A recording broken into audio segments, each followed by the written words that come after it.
In tonight's special report, tell these parents to teach children about the monsters we are. That's a quote, and those are the words of a convicted sex offender.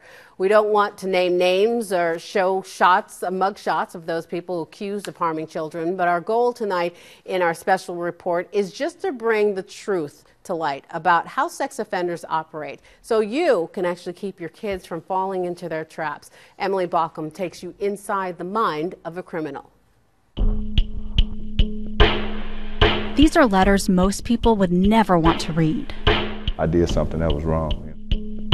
Written behind bars and barbed wire by people accused of awful crimes against children. I ruined their lives.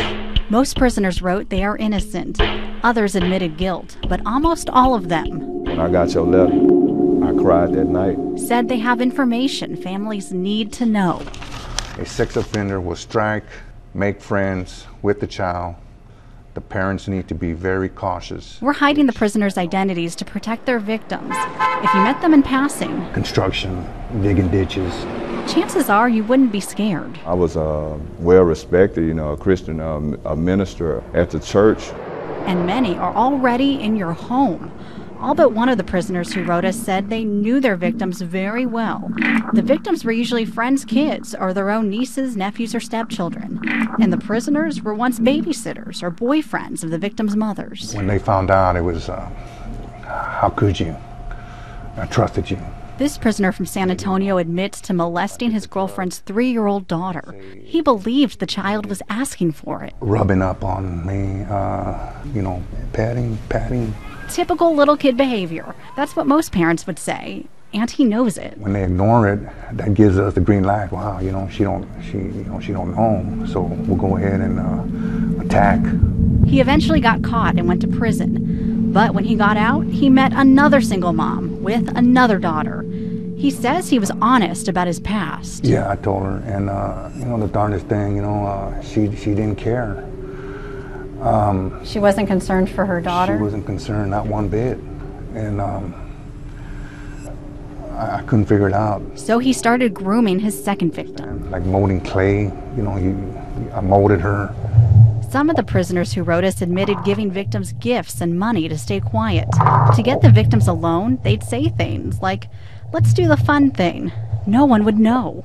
It would be our little secret. Every time I touched that little girl, I said to myself, God, I'm going back to prison. At this time for a long time, I'll probably die in here. He was right.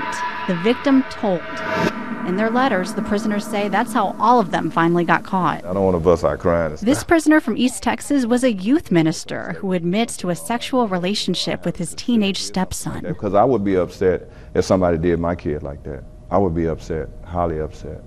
But you did that. I know, and I was wrong. Like most of the prisoners who wrote us, my past just came back and hunted me. This man says he was sexually abused as a child. It ruined my life. He never told anyone and believes keeping the secret for so long led to him molesting his stepson. And I regret making the mistake that I did because he was an innocent little boy, just like I was an innocent little boy. From these difficult conversations, we learned that what the experts say is true. It can be anybody. It could be anybody. Abused children often grow up to be abusers, and the person molesting a child is someone they know, love, and trust. We just had one more question. How would you advise mothers to protect their children from someone like you? Remember, I'm only targeting single women with children because they're the most vulnerable. Prisoners wrote, talk to kids about good touch and bad touch. Teach them modesty. When they're old enough to say potty, it's a good time to begin pointing out the little details of life. They told parents to do background checks on new friends. Look around you, because it could be a person you know.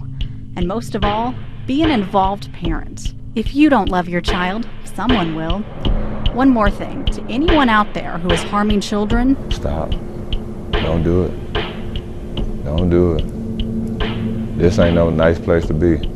In San Antonio, I'm Emily Baucum reporting. How disturbing. It's never too early to start the conversation. We know it may be hard for you to have that conversation with your child. So we asked the nonprofit Child Safe what you can actually do to address the topic with your kids. They recommend books like My Body Belongs to Me, which you can actually even read to your child as a bedtime story. It actually teaches kids about boundaries and that if anything bad happens, you should always tell an adult.